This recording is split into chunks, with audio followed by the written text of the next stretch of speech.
7, 6, 5, 4, 3, hold, 2, live.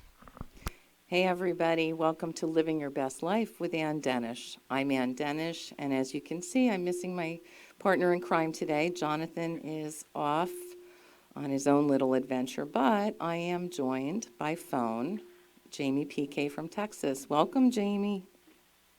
Hi, Ann. How are you today? I'm great today. It's going to be a great show. It's two girls today that are going to rock the world with this show we've been talking about for 2 days.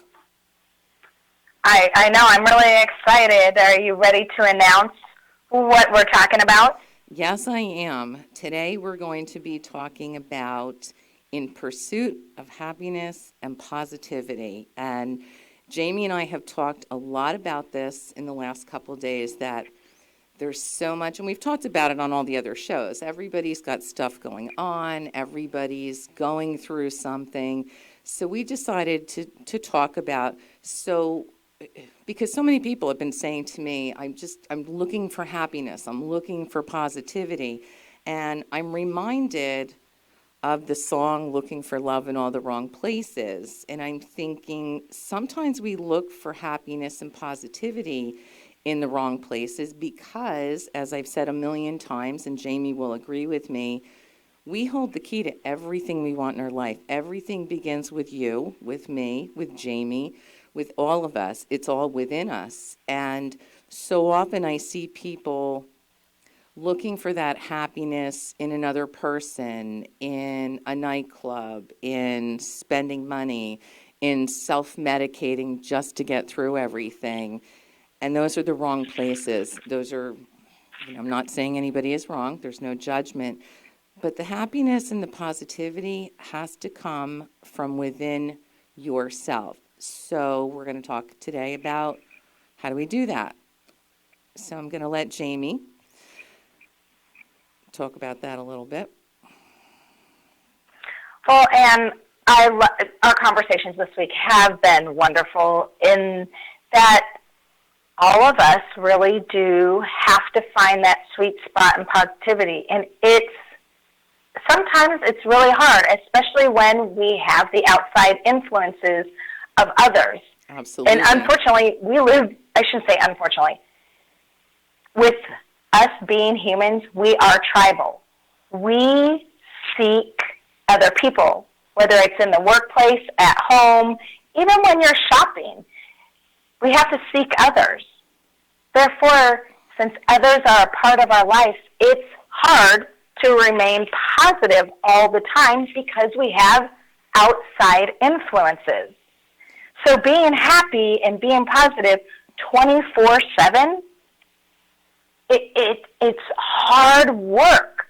It's really hard work. It is hard work, and I have to say, just so everybody listening knows, it's okay to have a down day and a sad day. We all have those kind of days. We all go through something in life. The bottom line is how to pull yourself out of that and how to move forward with that. And you're right about the tribe, Jamie. We talk about it all the time. I like to be around positive, like-minded people because it's not that they make me happy.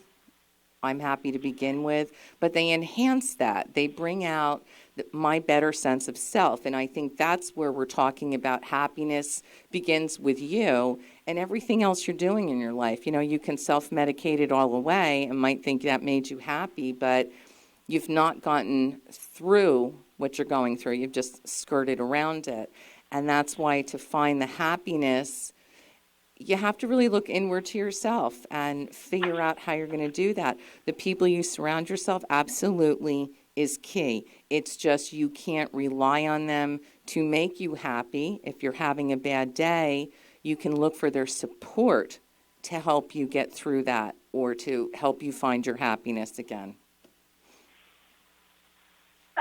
Agree with that wholeheartedly. One of the things that you and I had talked about is what makes us happy.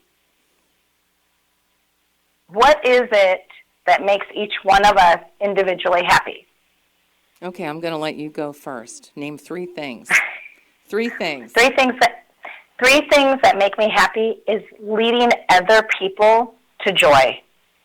One of my things is helping lead other people to their own successes, things that bring them joy, things that make them feel good. That's one of my, I think I do it with my children. I do it with my friends. It's something I do as a profession as well. Another thing that brings me happiness is being out in nature. Anything with nature. I can sit on my back porch, and even from my office right now, I got the computer in front of me, but I have windows to my right, forward, and left. And I can look out at right now, and there are two deer out in the field eating underneath a tree. That right there makes me happy, watching nature unfold, or being on a boat, a kayak, fishing, or jumping out of a plane, skydiving, anything out in nature, anything outdoors, even when it's raining or snowing. I love it all. I do too. And, that's also a very good grounding thing when you're feeling a little off and you've been in the house all day. I'm forever on my front porch or sitting on the stoop in the backyard. I just love the whole thing with the trees and the birds, and it's grounding. It's grounding to just get outside, be with nature, and just soak it all in. Yes, and then my third thing that makes me happy is spending time with any tribe of people that I have, that it's a mutual relationship. They build me up, I build them up. So whether it's friends or family, spending quality time with those in my life that are positive and encouraging. I can agree with you on that, because I think part of the basis of happiness and positivity are people that bring out the best in you. And that's the kind of people you want around you. They bring out the best in you. And I think that's really a key in the pursuit of happiness and positivity. I'm listening to what you're saying, and I'm thinking my three things are very similar to yours. First and foremost, trying to make a difference, a positive difference in this world, and knowing that I have touched a life, touched something else, made a positive change, makes me very happy. Of course, being around the people that support me, love me unconditionally, all of those things, it makes me happy. And the other thing that makes me happy, I'll agree with the nature, because that's a big thing for me, is writing. Writing makes me so happy, whether it's a book or it's a post. It doesn't matter. Writing is so therapeutic for me. And I was working on something last night, and I had forgotten how much joy it brings me, how happy it makes me. And I thought, it's all me. Might not make someone else happy to sit and write all night long. For me, it brought me great joy and great happiness. It really did. So those would be my couple of things. And see, no wonder we get along so well. We're two peas in a pod. Absolutely, absolutely.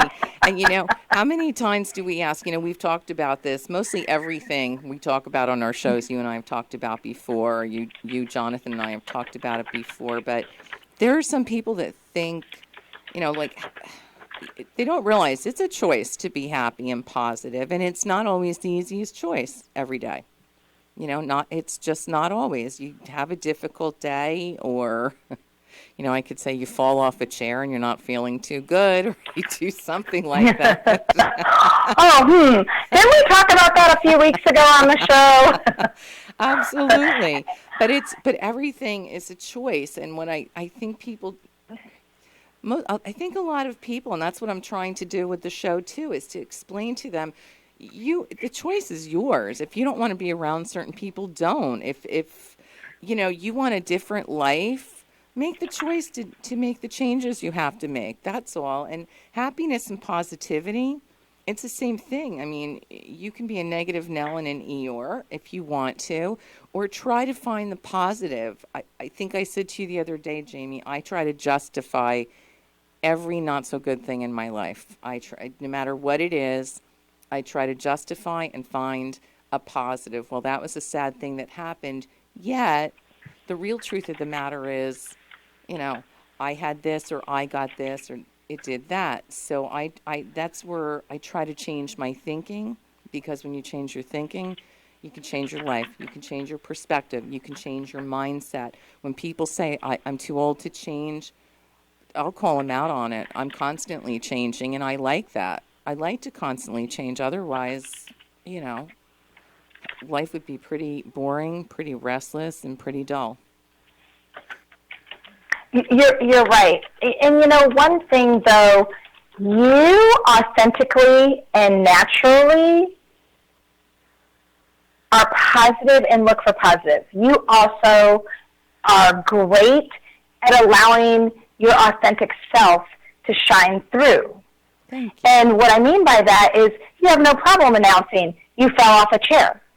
Humility to you embrace it and you share it so well with others because you can laugh at yourself, you can learn from yourself.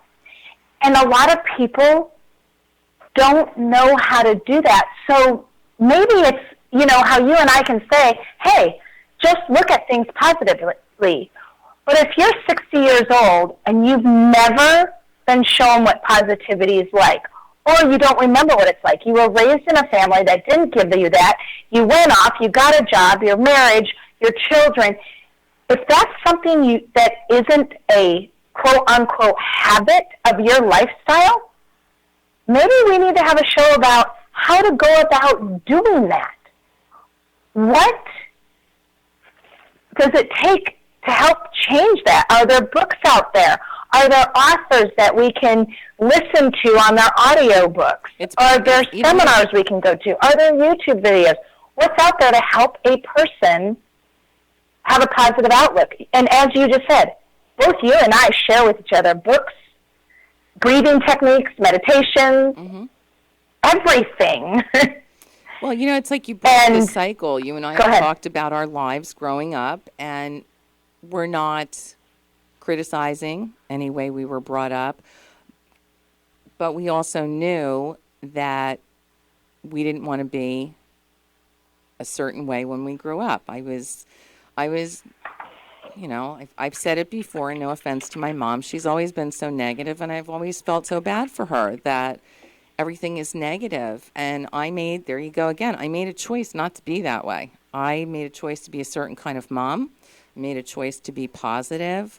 And that bugs people that are negative. It really does. I have found that, you know, there's people in my family that I really don't have much of a relationship with. When I had cancer, it's like, oh, you're still working, you're still going out with your girlfriend. And I'm thinking, because I chose to do that. That didn't define me. It was something I had to go through. And I think you and I have talked about that a lot. So I think when you're talking about what to do, it's wanting to break a cycle that you were in for a long time. It's breaking a cycle, breaking a habit, breaking something that was instilled in your mind by somebody else. And it's tough to do sometimes. There's another book to write. There you go.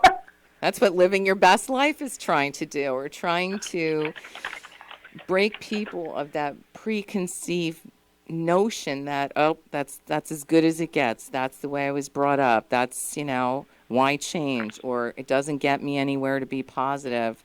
You know, break the cycle, break the notion. You can do it. Right. Well, Jonathan is watching us. Hi, Jonathan. Hi, Jonathan. We're missing you today. Yes, we definitely are. We are missing him. So we named 3 things that are positive. Maybe we can have some people put comments on the feed or even call in to give us what 3 things help them feel good, have happiness in their life. And the number is, Ann? Oh, gosh, you're asking me. It should be up on the bottom. 609-807-2492. Thank you, Feel Jamie. free to call in anytime or make a comment on our post. We would definitely appreciate it. Definitely call in because, you know, we're all in this together. We're all trying to be there for one another. We're all trying to make a difference. You know, Jamie and I often talk a lot of times that you see all these things going on and people in our lives having a difficult time and that. And, you said a lot of nice things about me, Jamie. So I'm going to reciprocate by saying you're always trying to compartmentalize the problem, look at the problem, look at the whatever is going on in your life or someone around you, and you always take that time. You don't react, you take the time to respond in the best, most kind, most respectful way that every human should be. And I've seen you do that. I've known you've done that. And I think that's a big positive too for you. And I think, we're not always happy all the time, but you will go through the steps to do that. And I've seen you go through the steps to make sure all the people around you are feeling your happiness to help make them, they can pick up. Happiness is a vibe. If you're in a room of 20,000 happy people, guess what? You're going to be happy too. You're right. You're absolutely right. That pay it forward. A smile can go a mile. When you walk past a person in the store, on the sidewalk, in the parking lot, and they smile at you, it takes so much energy not to smile back. I know. And there's when people say I don't feel happy, it's like you smile at someone and they smile back at you. That warms my heart. Somebody that makes me happy doing something for someone else that I know it made a difference in their day, in their life. And that's where the pursuit of happiness, everybody's got it. Just grab onto it and look, because you have it inside of you. You absolutely do. I remember a time, actually more than once, with a supervisor that I had. And it was actually at one of my brother's weddings. I looked at a picture of myself, one of his wife's bridesmaids. I looked gorgeous. I looked great. Hair, makeup, dress, nice, firm body. But if I looked at the picture of me, and I mean thoroughly looked at, you could see how miserable, how unhappy, how my eyes and my face, you could see that I was not at peace with who I was at that point in time. And, thank goodness I had the support of my husband. I was able to leave that job and find my happy place. Sometimes we just have to leave or take a break or a time out and not run away, but run inward. Search for what is not allowing us to give that perspective, to find those inner feelings, to communicate effectively what is going on with ourselves, to move past that brick wall or those iron gates that we've put up. No, I agree with you. I mean, I've had that over the years, many years ago myself, where same thing, hair, makeup, you look gorgeous. Happiness makes you glow. I feel like happiness, I don't care what you look like, what you're wearing, how bad your hair looks that day, you can always see a happiness on somebody. It's a glow, it's a joy, it's a something. And you're right, because I think sometimes when people are critical of others and they're being negative, you're right. You can't run away from it. The more you know yourself and look at yourself and you think, why is that? Why is that really bothering me? Where's it coming from? Because everything is about knowing yourself better than you know anybody else, because then you can be honest with yourself. If you're not happy with something, really think about it. It's not because of anybody else. I mean, if somebody, well, I don't want to go in that direction, but if you're not happy, you have to ask yourself why. And look at your life. Look at the things that you say are making you unhappy. Is it really worth it? Is it something you could change? Could you change your perspective on it? Could you maybe look at it differently, as in the grand scheme of life, it's not a big deal? But you're right. I agree with you. It's when you go inward. And believe me, there's times I want to run away too, just take off for a night and go be at the beach or something. But running away doesn't solve an issue. Running away doesn't find you happiness. Self-medicating doesn't. Going out, spending money, all those things, don't don't solve what's going on within you. You're right. I think you had mentioned this earlier when we were talking, that others, we think others drive our happiness when really we're in control of our own emotions and feelings. We have to, and you complimented me earlier. Thank you very much for what you had said. You're welcome. And I didn't mean to negate it. I know. That I just got caught up with everything else you were talking about. No, that's Thank you for the okay. compliment. It's like and it's we an get hour-packed caught up show. with reacting instead of responding, which you were complimenting me for, in that we often seek approval or take actions or drive our responsible choices by what we think, others feel, or what responses we'll get from them. Right. And I think I've mentioned this before, and hit me again for not remembering the author and the woman who wrote this. I really need to memorize her name. My dad was listening to our show a few weeks ago and mentioned it and gave me the author. But there was a nurse who worked in a terminal hospital, and she worked with those who are dying. And she said in her book, the number one most regret people have lying on their deathbed is living the life that others expected instead of the life that they wanted to live. I agree with that wholeheartedly. I really do. Yeah, you said it earlier, and I forgot everything you said about it. That's okay. But you're right.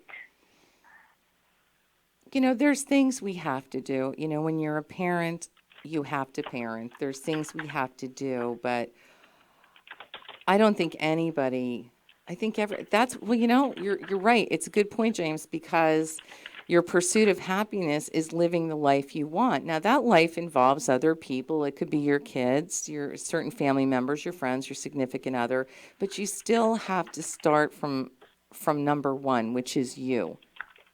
You know, everything begins with you. And the more you know yourself, you'll know the life you want. I mean, sometimes I look at these kids, I hate to use the term millennials. Sometimes I think they know more than we do. They seem much more focused on certain things, and, you know, they may be the ones to change the world in a better place, you know, but they just, they seem to get it sometimes. Not all of them, but a lot of them. You know, I look at my two boys that are living home, and I think, how do you know who you are at such a young age? How do you know what makes you happy like this? Like when we were that young, did we really know? Good question. Did we really know? I loved working in the elementary school as a teacher and then as a counselor, in the fact that children are just naive. They're just so naive, and you know it's what? so nice to watch them blossom and grow, and then to see their innocence. I was going to So say their awesome. innocence. Sometimes I think as adults, we forget that we can be innocent.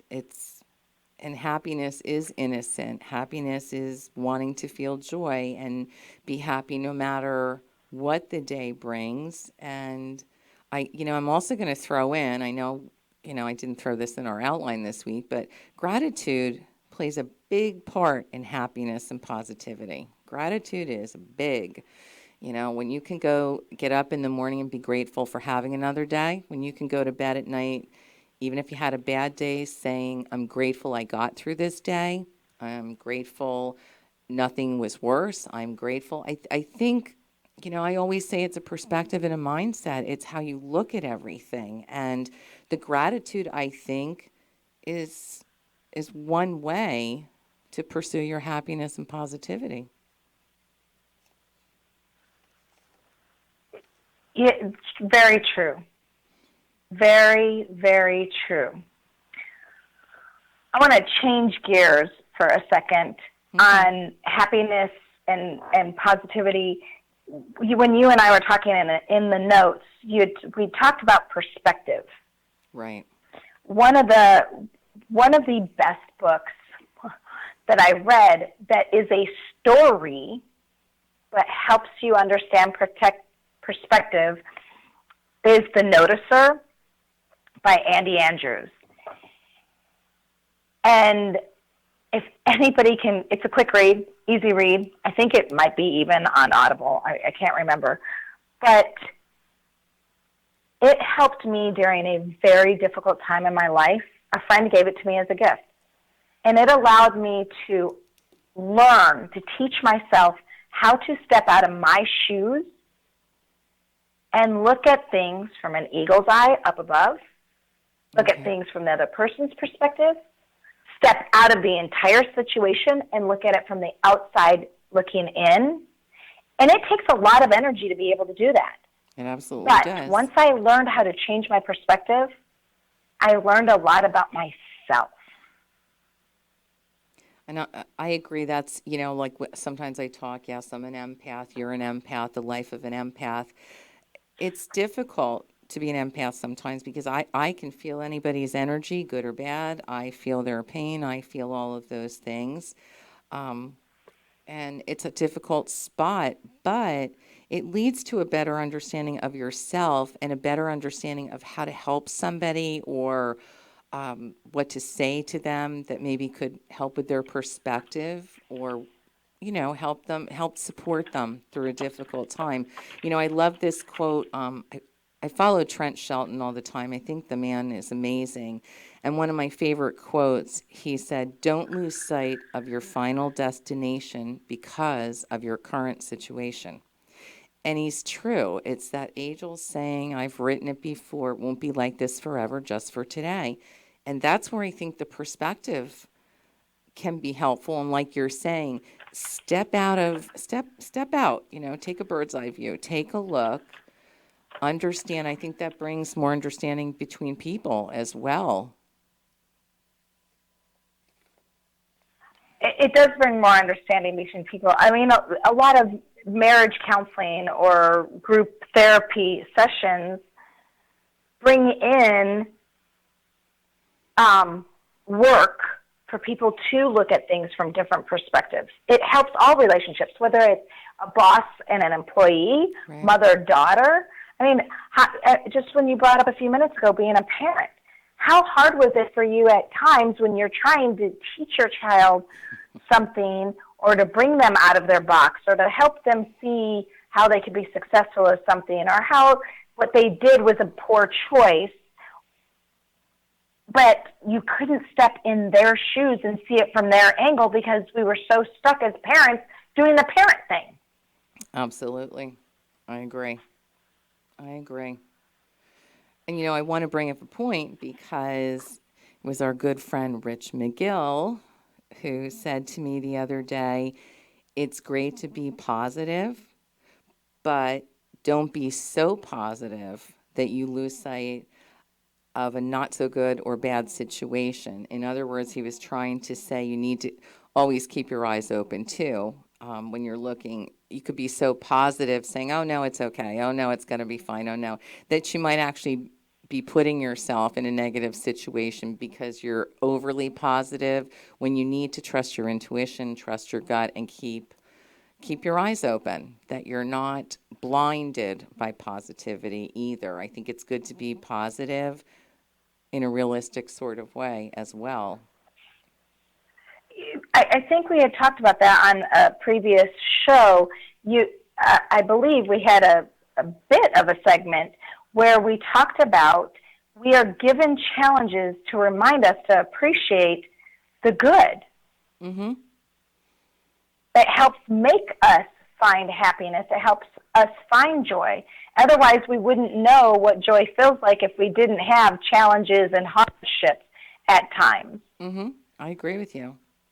I wrote a quote years ago, trials, tribulations, and blessings. You can't have one without the other. Because unless you've gone through something, I don't think you truly understand the gratitude, the blessing in it. And like I said, I justify every bad thing. I really try to because that's my way of getting through it and trying to find the positive and to stay positive. Same with breast cancer.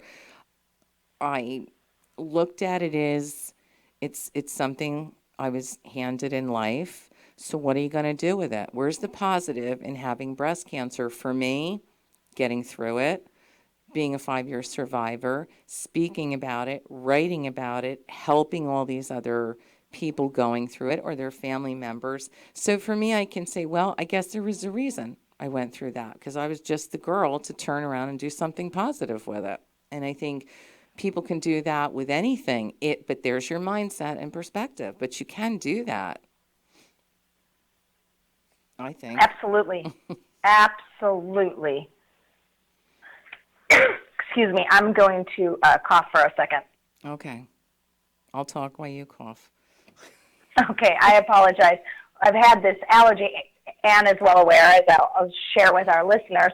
I've had this wonderful cough, and I think everybody in the United States has experienced this. Everywhere we had these extreme rains or snows throughout the United States.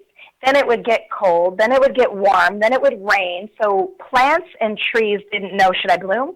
No, is it still winter? Should I bloom? Is it winter? And I travel for work. So I was on the East Coast, then the West Coast, then the Central U.S., then back on the West Coast, then back on the East Coast. So everywhere I went, things were blooming all the time. So my allergies have just allowed me to have continuous drainage and a nice drip in my throat so that I feel like I have to cough every 3 minutes. At least it's a drip and not a bug in the back of your throat. Is that another story you have to share with us? Was that a motorcycle ride? I think I already shared that with you the other day. But you're right. It's been terrible here at the Jersey Shore. This has been, I think, the longest allergy season I've seen. And every year they say it's worse, it's worse. I know it's worse. This has been lasting forever, my kids and me, and I get the same thing like you do. Sometimes it's a choking thing, and we can only pray that from 1 to 2 o'clock on a Thursday, the pollen isn't going to bother us. Exactly. But let's change our perspective let's change our perspective on that, Jamie. At least you're outdoors with the flowers blooming and the trees blossoming and everything else. So there's your mindset and your perspective. It's worth a little choking. Absolutely. Absolutely. You said it so well. Thank you. You are much welcome. Thank you. Going back to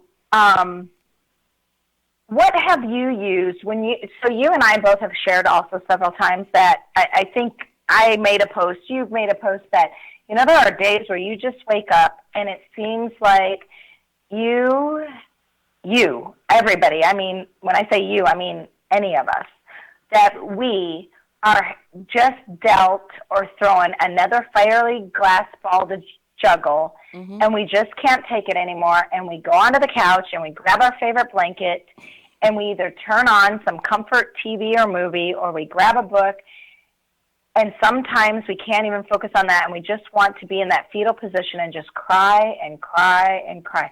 What are things and tools that you use to change your thinking? What helps you move past that? First off, I would say if it's that kind of day, if I can't, sometimes you just know in the morning or within an hour or two. And I've learned, truth be told, I don't fight it anymore because I know I will not stay in that frame of mind for days on end. I know that. Sometimes I think it's the universe just telling me you need to cry and you need to just rest. You need to not do anything today. And I call it the pity party days. And I've said to people, it's okay to have them because usually for me, when I've let it go, and I always believe sometimes a good cry is the best thing in the world because you're releasing bad energy, you're releasing pain. It's a physical release to just get it out. And yes, there are some days I just want to sit in a recliner or lay on the couch, and I try to keep my perspective where I don't beat myself up and feel guilty because I'll be thinking I should be doing writing, I should be doing this, I should be doing laundry. And my perspective to get out of that is said, take the day, take the couple of hours And usually for me, the next day, I get up on fire. I am stronger and more focused. It was like last week when I made the decision not to do the radio show. And I gave it a lot of thought. And I thought, I need to regroup. I need to refocus. My soul is tired. My body's tired. I'm just need that time to just get my strength back. And I'm so grateful I had, and really that, we didn't do the show. That place I was in my head really lasted just that day, because by Friday I was like, oh gosh, you know what? We're going to do a show on this, and I have this topic and that topic. So I knew, as long as I didn't beat myself up for doing that, and I was gentle on myself. And my son Noah said that to me, because I said, I'm not doing the radio. I feel really bad. I feel really guilty. And it was my son that said, you need to be gentle with yourself, because when we don't feel, when my kids are in a place, or anybody I know is in a place, he said, you're always gentle with them. So why not be gentle with yourself? You're allowed. And that's what I did. And look at you and I, Jamie. We've been like screaming memes for 2 days. Like, I can't wait for the show. I can't wait for the show. So I'm looking back like, you know what? That was much needed time. That was a day off. That was a day to come back stronger, because the show means a lot to all of us. And I don't want it to be stagnant. I want it to be exciting and new, with topics that can truly change a life and make a difference. I don't want people hearing us tired and worn out. I want the audience to hear us coming back like, whoa, look at them. Look at that energy. It's energy. We are throwing out our happiness and positivity. So, yes, I had a long-winded answer to your question. I let it be for a little while. I give myself permission to just let it flow through me, as long as it's not a long, long time. And that I think that's another thing that balances you and I and other people out there. All of us need that balancing relationship. I'm that A personality. I feel like I always need to be busy. I always need to be doing something. If I take a day off to be with my girlfriends, or I take a day off to go take care of my grandmother, or if I take an evening off to play with the kids, I get this guilty feeling in my gut. And you, my husband, and even sometimes my children, that's not very often because they really want me to do something for them, but they will remind me, hey, it's okay to sit down. Or even better yet, I love it when they say, hey, let me help you finish that so you can come sit down with us. Oh, that's the best. You balance me, Anne, in reminding me, Jamie, it's okay to stop. Thank you. You don't have to journal today. You don't have to edit that. I mean, you and I talk professionally so much that you have helped me give myself permission thank to you. sit back and change my perspective, and I appreciate that about you. And I appreciate that if I'm having too many of those days, you'll say, you really need to get that done. You really need to work on that today. I know. See, we do balance. We do balance. I know, it was, not to bring up anything in your life, but I know you were in a quandary where I just want to be quiet and still. And I'm like, so just do it. What's wrong with a night to yourself? Long hot bath, mindless TV, whatever you have to do. It's, you're just getting your balance back, and you're putting yourself back together. And sometimes you've had a long week that you just need to be. And I think that is a great thing for anybody to do. Step back sometimes and just let it go for a couple hours, for a night. It's okay. And I think it comes from being mothers too. Sometimes we've always been so selfless as a mother, always taking care of everybody's needs, that we've learned. And I think men too, we've grown up to feel that that's really selfish. And how lazy are you if you want to lay on the couch for 2 hours and watch TV? And we have to understand that's not lazy. That's self-care. That is self-care. You're absolutely right. And, I was raised by a woman that was a driving force all the time. And my dad that raised me, I think you and I had talked about this, and maybe we even shared it on a previous show that he really, the love wasn't really unconditional. It was very conditional. It was, in order for me to love you, you had to prove to me your value and your worth.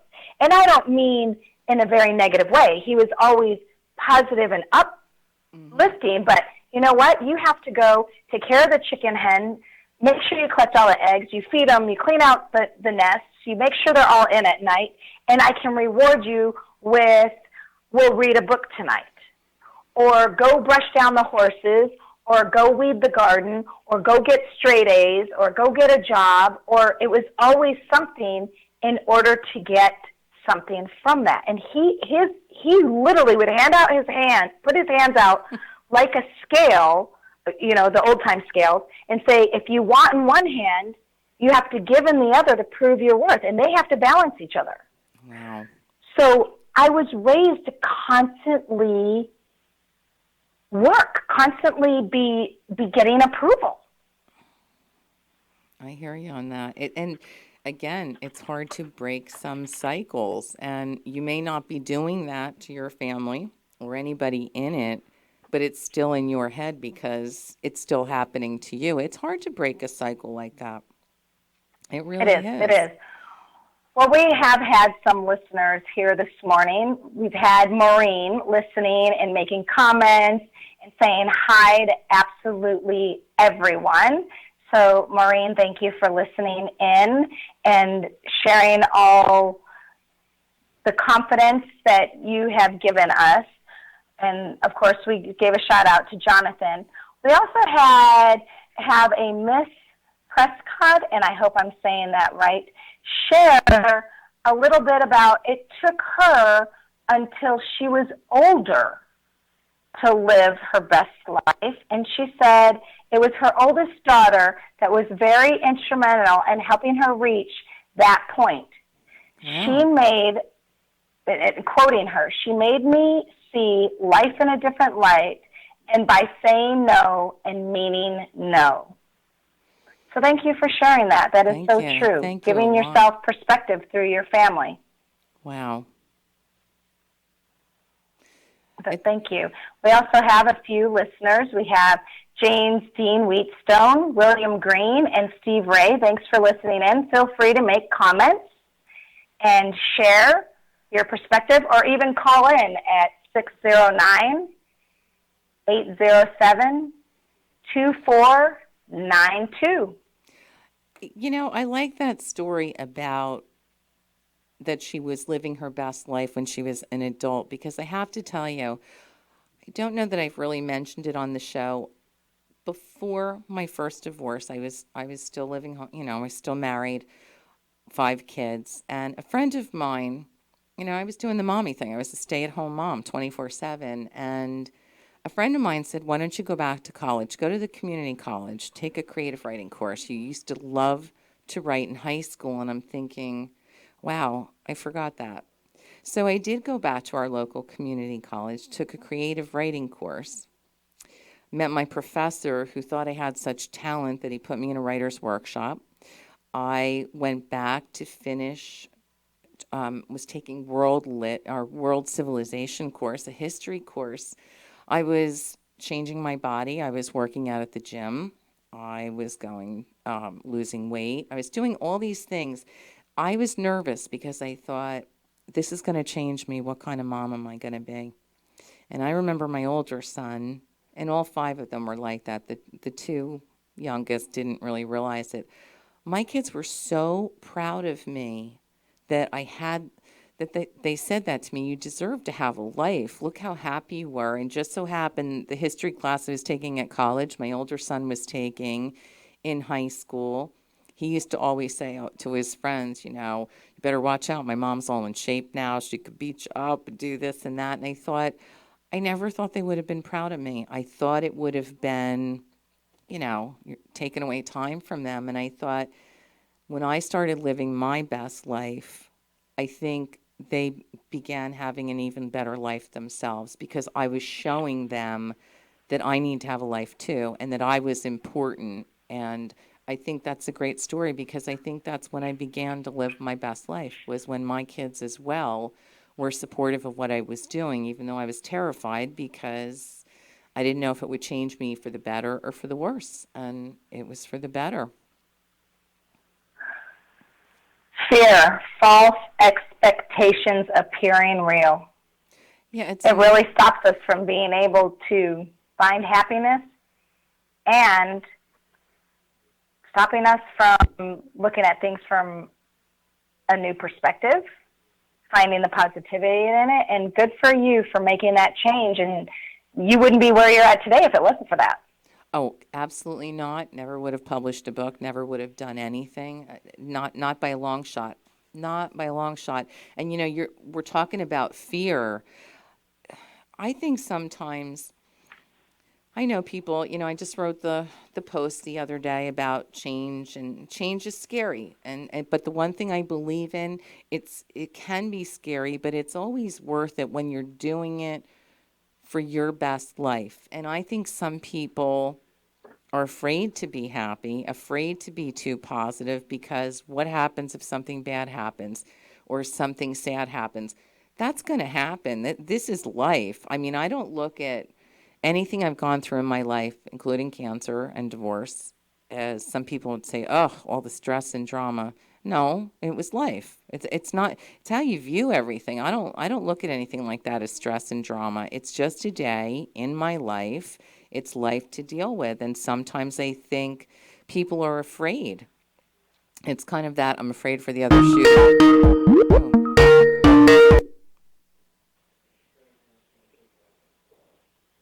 What was that, Ruben? Hello, Hello. is this Miss Anne? This is Amriel Britton. I'd been listening to your show for a while, and finally today I decided to comment, and Jamie asked me to share my story. How are you? I am blessed. I am blessed and very happy. How are you? Feeling the same. Jamie and I have really looked so forward to this show today to just, and I'm so glad you called and I'm so glad you made that comment, because I am a big believer that when we share these kinds of stories, Hey, well, listen, you shared your story. It Diane? brought up a story Ann? in me as well. I'm gonna I'm sorry I have to disconnect our call. We gotta get Jamie back on. So if she could call back, that'd be great. Of course. Thank you. I'll be more than. Thank Thank you. you. Bye. Okay, Jamie. Sorry about that, Jamie. That's okay. I'm here. Okay, okay. Anne Marie, call back. Anne Marie is calling in. Okay, great. We too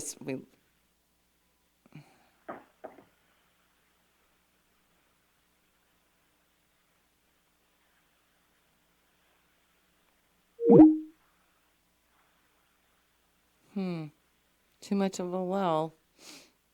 Oh, no. Did we lose Anne Marie? She said she would call back in because I was glad she did call in. Anne Marie, can you get through? Okay, well, I'm sorry I lost you there. I don't know what happened, but Always a work in progress. We're still and I will say it's the new studio. We've been in for a couple weeks now. It's still some fine tuning. And Ruben, did the other call come in? Okay.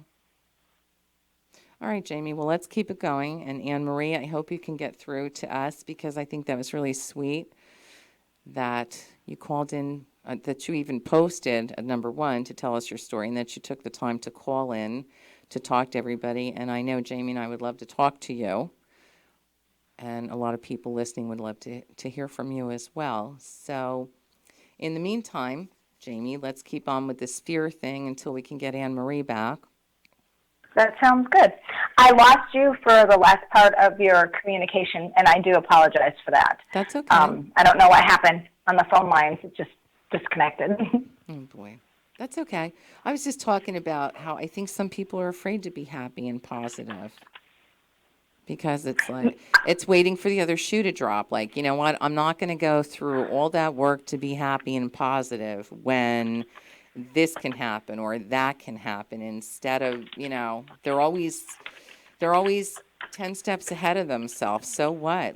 You live for today, not for, gosh, we could all sit and say, well, this could happen, that could happen. What if this? It's not what if. I don't like when people say, well, what if this goes wrong? What if that? No, what is? What is today, not what if.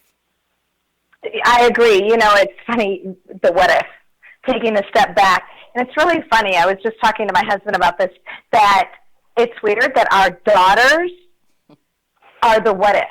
The boys are more, they really don't use the what ifs. And I remember my daughter saying, what if I don't go to college? And I just kindly looked at her. You mean when you go to college? The boys there are no what ifs. Girls are and the what ifs. That was my most profound moment that I remember, the what if. There is no what if. Girls are the what ifs. Boys are the who cares. Yeah. Going back to, we had said 3 things that we feel that make us happy in life. And we choose to be happy. We choose to be positive, and it requires change. I know that there are people out there listening who have moments of profound joy or profound happiness that we would love for you to share. Write a post on our feed line or call in. There definitely is opportunity for you to share. And both Ann and I have said, being outside helps ground us. I know there's articles and so much recently about how getting out in nature, even walking your neighborhood, sitting on your front porch and looking at your yard, taking your kids to the park, your dog to the park. If you don't have kids at home, going outside with any of your friends, go to the city park, go to a pool, go on a bike path, and now they even have in most towns those scooters. If you are a biker, those scooters really work well. I think you're right. That's one thing, and I usually do sit outside most of the night, and especially here at the Jersey Shore, the last 2 nights we've had the most incredible lightning shows, and that I'm intrigued by lightning. I'm surprised I didn't drive to the beach, because back in the day I used to drive to the beach to see the lightning show. But you're right about nature. There's just, yes, we have to be inside certain times of the day, but boy, there's something about nature, the smell, the sounds, the feeling, if the sun is on your skin. I love being under the moonlight. All of that is great. And I think it's healthy. It's a different perspective again, and it's grounding, it's balance, it's all those things.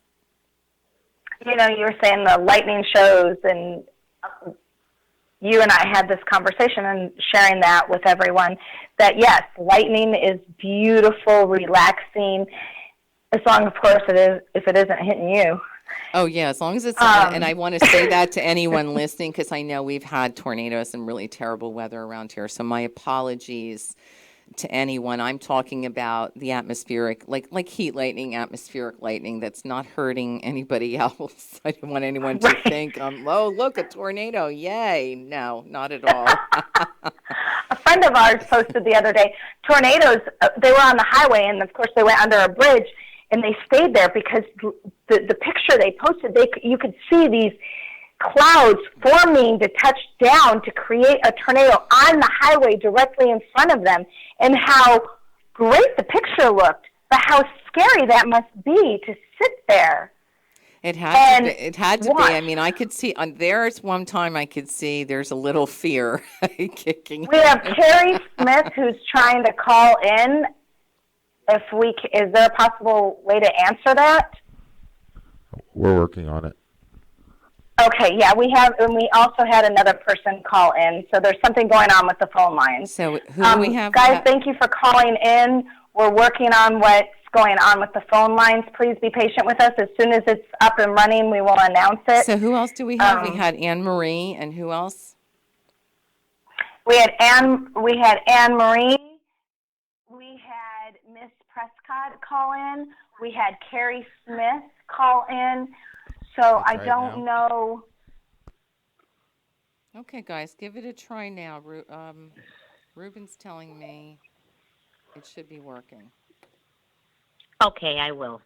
Oh, Oh, yay! Hello. Yes, I'm here. now who am I speaking to? Anne Marie, is that You you? are speaking to Amriel. Okay, thank you for calling back. Thank you for being so patient. So tell us about living your best life. Okay, when I was born in Barbados and lived in Barbados. Okay.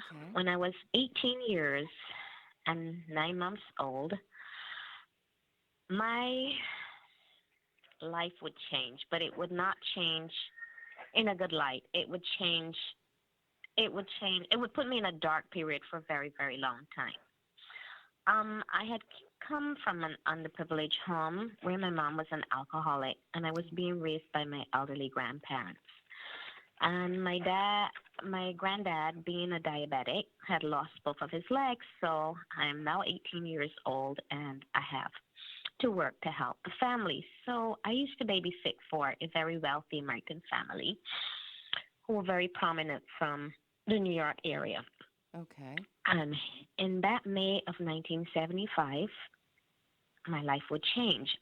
It was a Saturday afternoon, and I would meet one of their friends, and it was not unusual because this family treated me like family. It was not unusual for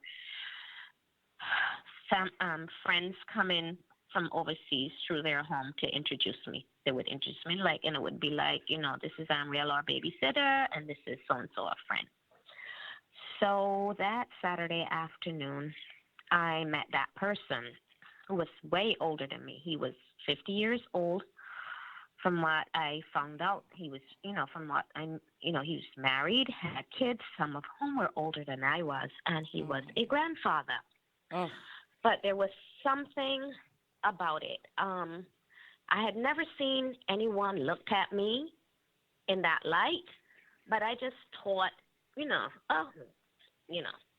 So I paid no attention to it.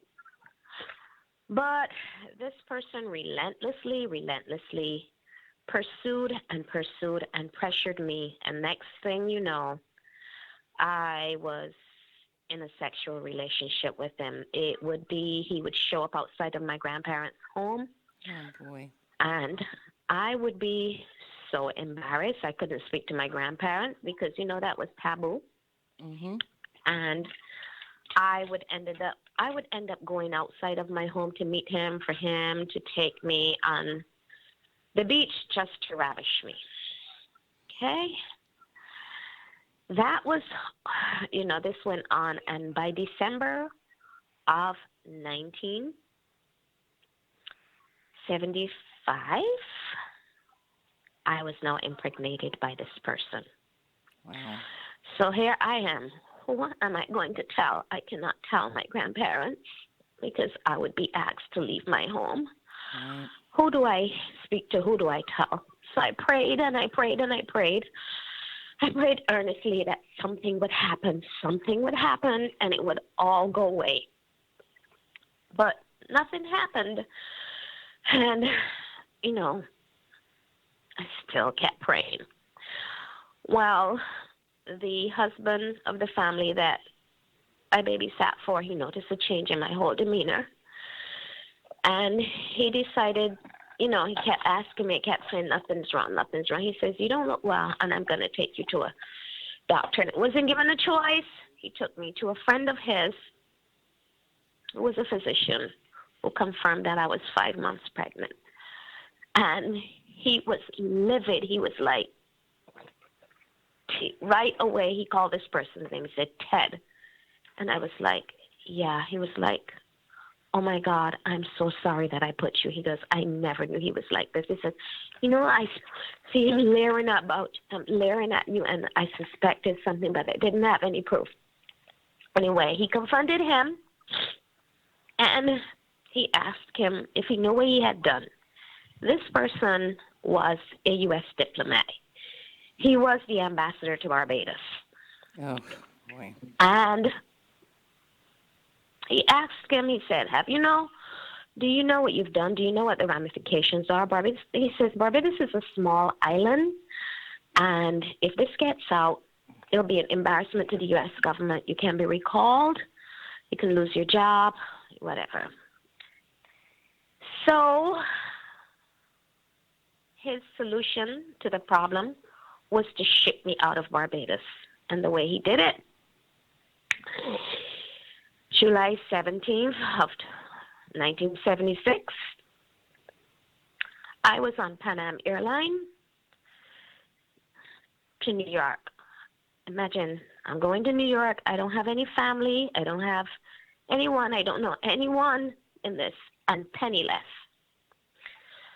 So I would end up staying at the home of the family that I used to babysit for. Okay. I cannot tell you, Archie has passed on in 2009, and I never stopped praying every night and telling him how much I've thanked him for all he's done for me, all he did for my daughter. I can't tell you. But still, somewhere in my heart, I feel that I have not given him enough gratitude. I wish I was able to do something, do more for him before he passed. But, I'm thankful to God. Anyway, I would stay and I would give birth to my daughter on September 11th, 1976.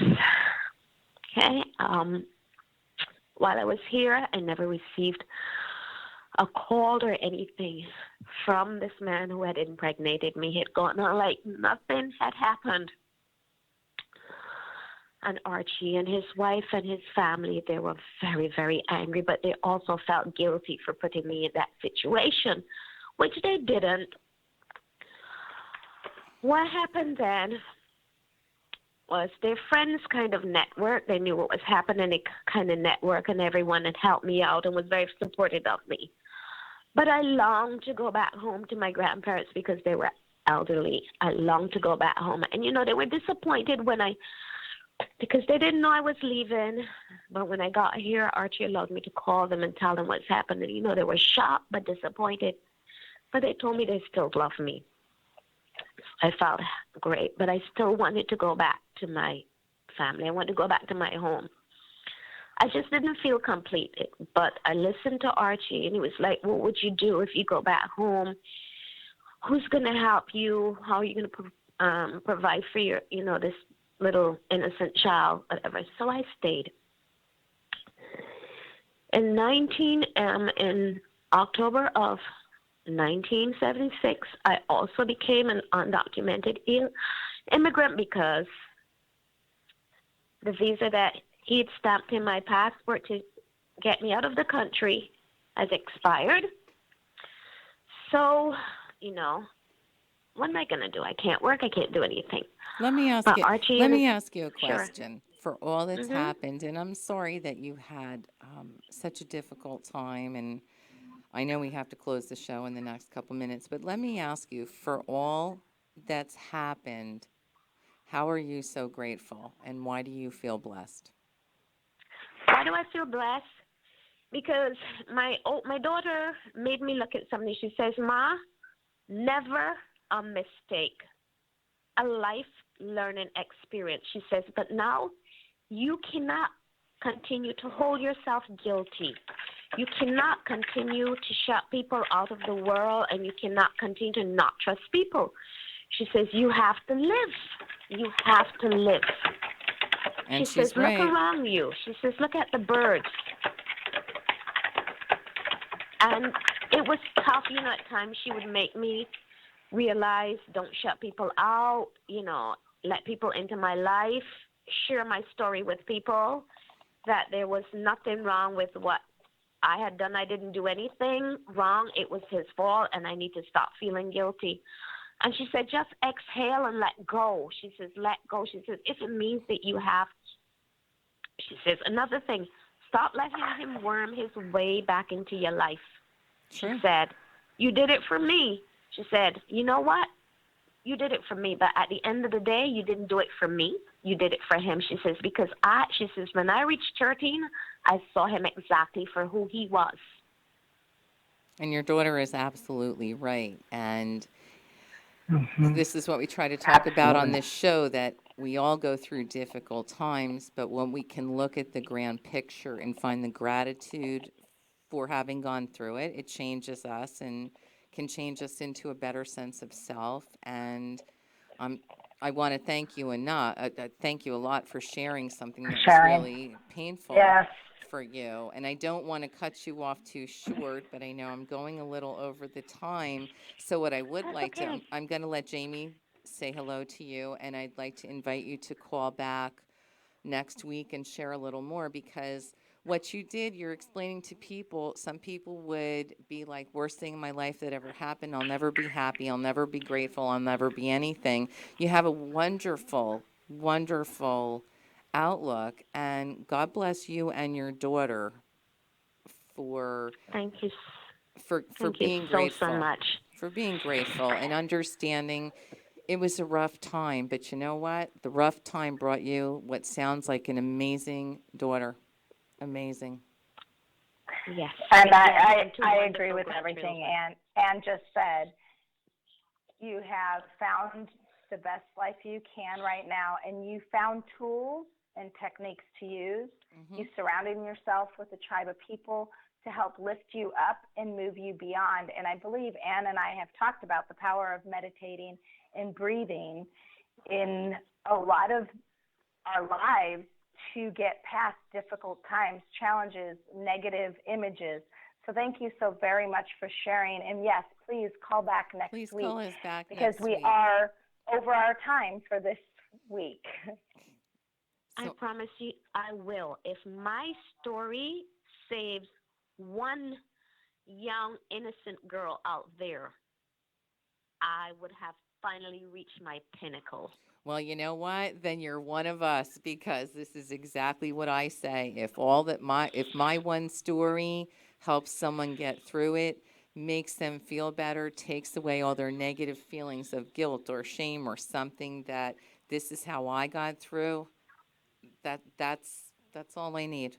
That's all I need to know. And thank you for being like-minded and for calling in and trying to help us get the word out to the world that we can make a difference in each other's lives, and we can make that difference together. Yes, you ladies have a wonderful, wonderful afternoon. And this show has also helped me grow a lot. Oh, thank you. Thank you. I love you, That means ladies, a lot. and have a blessed afternoon. You as well, and thank you for calling in. Thank you. Have a blessed Enjoy. day. You too. Thank you so much. Light and peace. Bye. Thank you. Thank you. And I'll go ahead and do my part so you can do the closing. I just wanted to remind everyone that if you are watching on Facebook through the live feed, you can always click on the icon in the upper right-hand corner with the 3 dots to follow us and turn on notifications for when we go live for the show. Right. We would love to have you listen to us weekly, or even you can look up Living Your Best Life on YouTube with Ann Denish and listen to our past shows. We've only had the show since February, Right. so we would love for you to follow along, give us feedback, make comments. We are more than happy to hear from you. Do we have another call right there, Ruben?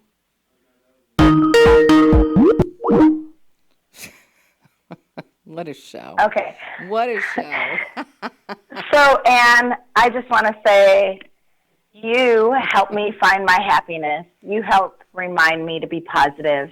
And I'm glad that we have balances in our life with the people around us. You don't have to be happy and positive 24/7. Otherwise, you won't appreciate your positivity and happiness.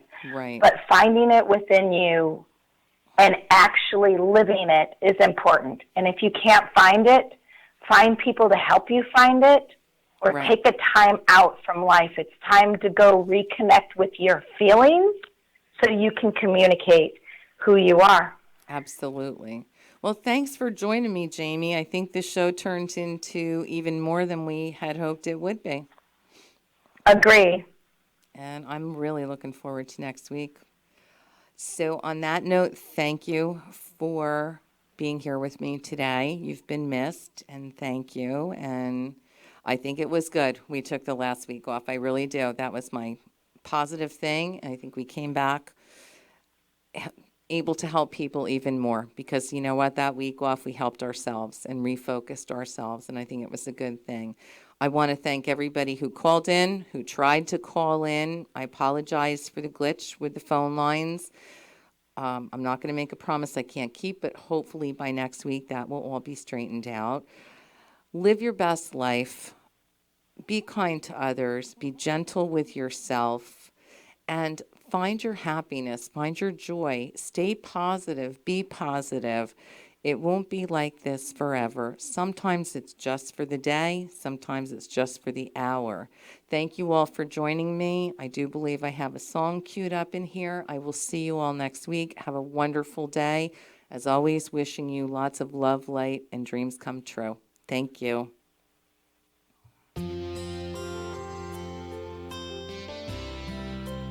There is a dreamer who lives in a world of endless possibilities, with never any boundaries.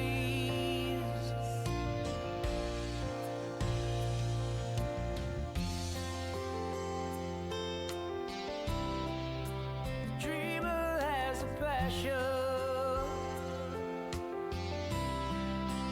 burning desire,